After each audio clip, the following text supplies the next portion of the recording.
Hurricanes Irma and Maria both hit the United States Virgin Islands in September as rare Category 5 storms, but the devastation there has been largely overshadowed by the damage and death this year's hurricane season left behind in Florida, Texas, Puerto Rico and the Caribbean nations. The United States Virgin Islands were as hard hit as any place in the country in a territory with just 103,000 residents. More than 33,000 individuals and families have applied for assistance from the Federal Emergency Management Agency, and government agencies reported on Thursday that 73% of customers still had no power. The storms so dared the island's lush vegetation that where they once showed up in satellite photos as a green jewels in the sea, they were brown after the hurricanes passed. Gov. Kenneth E. Mapp said on Thursday at a news conference that he would go to Washington next week to request $7 billion in aid.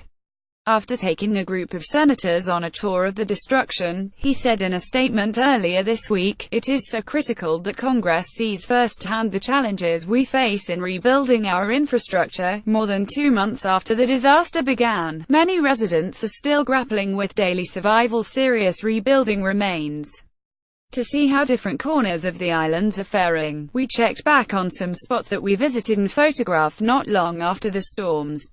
Kimiko Mahoney, Center, needed Johnny cakes in late September, while her friend, Ray Franklin, fried them on a barbecue pit in what used to be his apartment in the Tutu high-rise community on St. Thomas. Hillary Swift for The New York Times. For 2 months, Kimiko Mahoney, her husband, Sean Mataran, and their 3 children tried to tough it out in their waterlogged apartment on St. Thomas, without electricity, trying in vain to keep things clean. But they gave up and moved this week to a home where the power is on.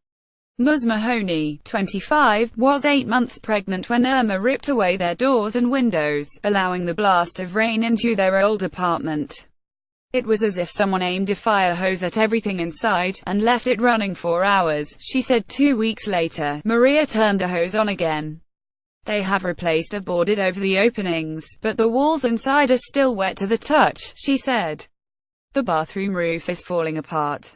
There's a lot of mold, greenish and bluish, coming out of the walls. Nearly everything they owned was ruined.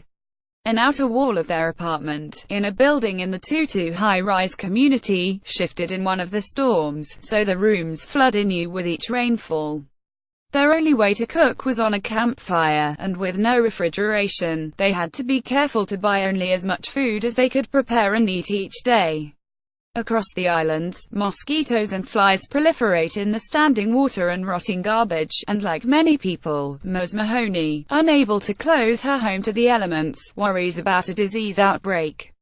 Now, she has an added worry, an infant to care for. Trinity Louisa Mataran, born in a hospital on October 19, the baby's arrival helped persuade the parents that they had to move, Ms. Mahoney said, because it's not sanitary. But she is acutely aware that others are less fortunate. She and Mr. Mataran have been sheltering neighbors whose apartment lost entire walls, so that their furniture literally blew away. With many homes destroyed, their family is not high on the list to get a more intact unit in the Tutu complex, a public housing project, but that is as it should be, Ms. Mahoney said. The storms left their 2011 Toyota Yaris with shattered windows and soaked upholstery, but to her surprise, it runs. She used to work at a hotel, but the storms put it out of business.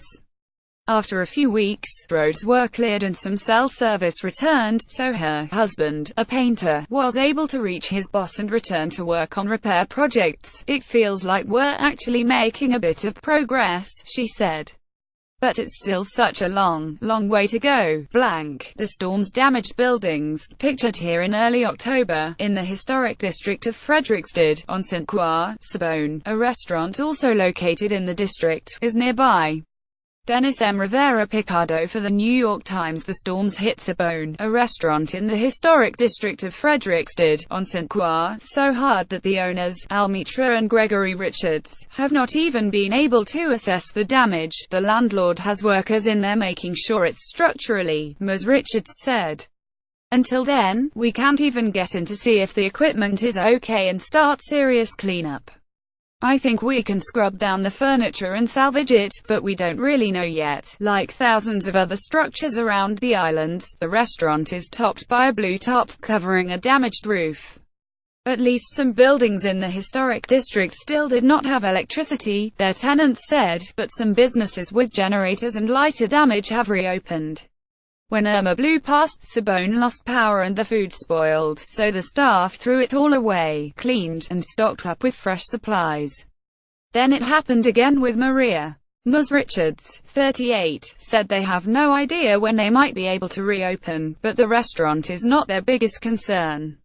Maria peeled the carport and part of the roof off their nearby house, and filled it with water. I tried salvaging our clothes, and I got my son's diploma, but almost everything else is gone, she said. The mold is pretty bad, so we wear masks when we go in there. The family is staying with relatives, and trying to figure out how to pay for home repairs. Ms. Richards' older son, Ahmed Williams, 18, was visiting relatives in Baltimore when the storms hit, and for now, he is staying there. After the storms forced the island's schools to close, she worried that her younger son, Ahmed Williams, 12, had too much time on his hands, and too little to take his mind off the devastation. St. Croix's schools finally reopened in late October and early November. We thought about sending him to stay with relatives, she said, but I think he needs to be with us. The Caniel Bay Resort, a luxury vacation spot on St. John, pictured in late September. Hilary Swift for The New York Times. The Caniel Bay Resort, a luxury vacation spot on St. John, was forced to cancel its entire November to August season, and lay off some 300 workers, said Patrick Kidd, the director of marketing. The 201,819 season remains a question. We had only about 30 rooms out of 166 that survived pretty much intact, he said. There are probably some buildings that will have to be completely demolished, while others can be repaired, but we won't really know until we get structural engineers and architects in there to assess the prospects. The resort has generators, so it has been able to supply food, refrigeration and ice to some island residents, and it has provided accommodations for some recovery workers. In the last week, parts of the island's power supply have gone back online. Mr. Kidd said he was struck by the patchwork pattern of destruction.